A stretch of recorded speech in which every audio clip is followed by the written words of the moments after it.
So I'm going to basically talk over this Zami kill a bit,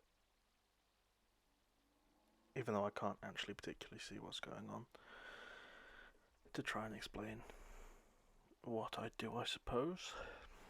So I start with deathspores personally, and you'll see why. It just helps my pre-build a little. And essentially, what I'll do every pad, which you'll see, is I'll put my deathspores back on at certain points, rapid fire and Greco, to get the deathspore cooldown reduced as much as possible.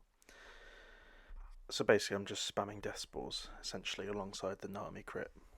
I've always either got the crit buff up or I'm in death swiftness.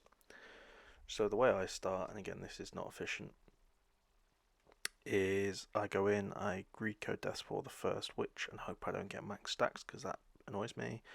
Switch to my wand, build up Insight Fear stacks, use a few thresholds to get the witches down, etc, etc. As you can see, just kill all the witches, get Nami up, get Death Swiftness down. And the reason I Nami so early, or well, Nami at the start rather, is because I want to drop Zamorak's grey health as quickly as possible. So you'll see me trying to spam depots essentially. What you can do here is you can use your Death Swiftness with your Death Spores and then put them back on and basically reduce the Death Spores cooldown straight away so you can get Incense Shot sooner. So yeah, basically I will just Dark Bow, Dren Pot, Dark Bow again, etc. Rinse and repeat as you can see. And we get the grey health down as quickly as possible, and then the rest of it's pretty self-explanatory. You're meant to ECB and SGB, but I only SGB, God knows why. Death Spores back on, rapid fire. And as you can see, Revo is turned on, but there isn't a lot of actual Revo going on. Sorry to burst the bubble about bulk ranging with Revo on. It can be done, but not hugely efficiently. As you can see, there's still a lot of inputs. I do switches, etc. Anyway, next pad, you saw I use my Incense Shot, normal rotation, Debo, SGB, Debo. If you get relentless procs, Debo, you get the drift. This pad, Nami's back on cooldown, so I'll build inside stacks. Make sure I reduce my death spore cooldown by just using the arrows generally. And getting it to a point where I can, again, Nami and death swiftness here. And do I do that? Let's see. Oh, I do. Switch back over, straight into damage basically. I'm not ECBing a lot in this kill. This is a really terrible example. But you get the drift. Again, once you're on grey health, I will switch back to my death spores, reduce the cooldown, use the Dracolich crit buff from rapid fire to reduce the cooldown with the Greco, but also use Debos to drop the grey health basically instantly. And at this point, it's just rinse and repeat. You get a feel and you begin to know when you use Nami and what pads you use Nami on, so which pads you can't, and when it's back off cooldown. Likewise, you can see with your range abilities, with your Incend, with Death Swiftness, when they're back. So it really is just repeating that, and essentially getting your Death Swiftness down as much as you can, and just being under crit buff constantly, because that crit buff just helps with your debos essentially. So if you're really pushing or any of the health phases are close, the crit buff might help you just get one more debo, or even something like a bulk spec. Yeah, every little helps. I haven't ECB'd again. I'm terrible.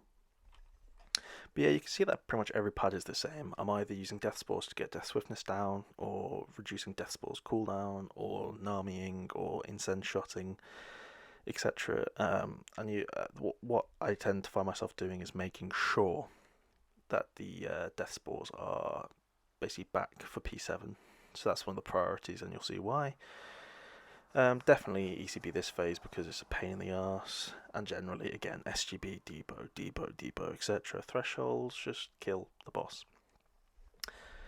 And then you'll see here, at the back end of this animation, you can change prayers and equip stuff. So I'm spamming my Death Spores here to get them on, and this, I will Greco that demon.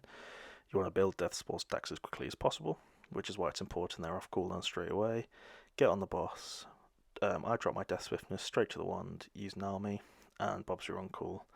I'm good to go instantly for killing the runes. Get Bulk Spec up on one of the runes.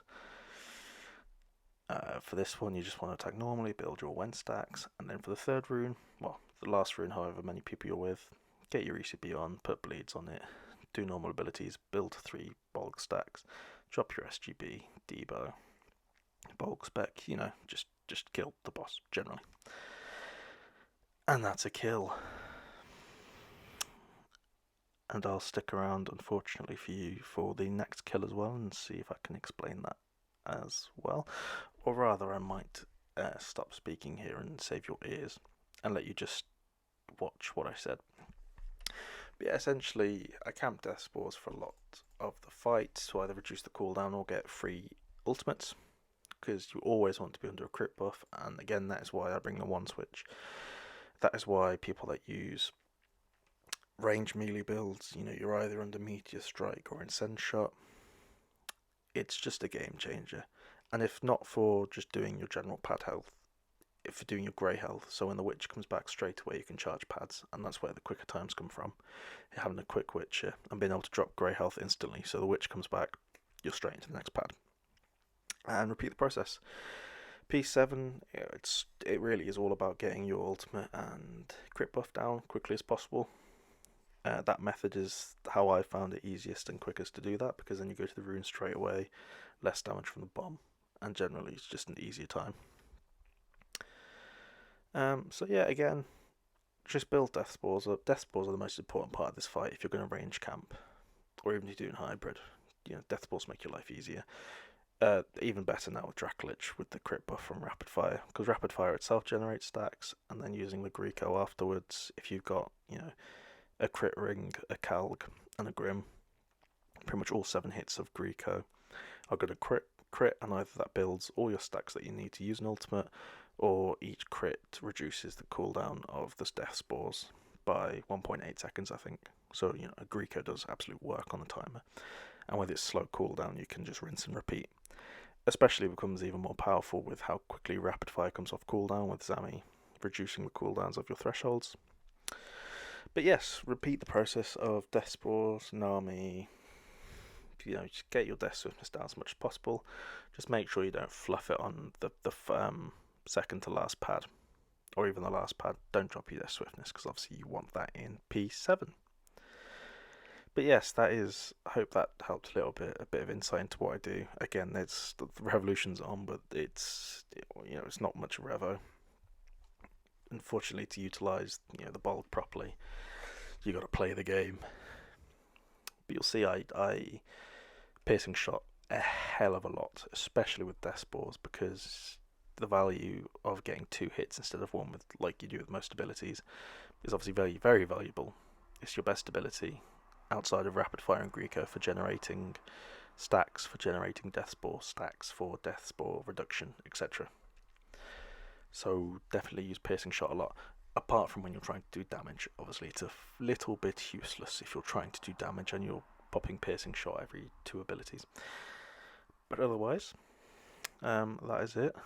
Again, I hope this video has helped and not confused further, at least maybe taught you something. And of course, alongside all of that, you do Greco, Hydrix switches to generate ridiculous adren, which become even more important if you're under a crit buff, because you can basically get to full adren. Well, maybe not full, because they reduce the adrenaline you get from crits, but you get a shit ton of adren from your Greco Hydrix switch. But yes, if you're not witching and you're not padding, or even if you're padding, just make sure you don't pull damage on grey health, because getting grey health to 0 is extremely important for fast kills. People always focus on mechanic skipping, but of course if you pull your damage for grey health, then the kills were overall slower. So make sure you pack a punch on grey health as well. Otherwise, what is the point? If you're witching, use ECB out there. Obviously, you'll take a fair bit of damage in the realm. In the Infernus, if you're under ECB, but eat fundamentally. Use deathspores in the Infernus, so when you come out, you can drop an ultimate straight away. And that's it, really. Again, P7, I'll quickly talk through what I do again. Put the deathspores on in the animation. Greco that demon, build some stacks quickly as possible, drop Death Swiftness, switch to Wand, Nami, switch back to Wens, Adren Pot, Vuln, and as soon as the rune comes up, you're good to go. Get Bulks back up. And you see, we're killing the runes as they come out, which is the fundamental part that you want to do. And then for the third rune, pop your ECB nice and early. Make sure you're on 3 Bulk stacks if you've got Bulk. And because if you put bleeds on it, you can fire your SGB early like that, and it do the instant damage. Bob's your uncle. That's it. Happy days.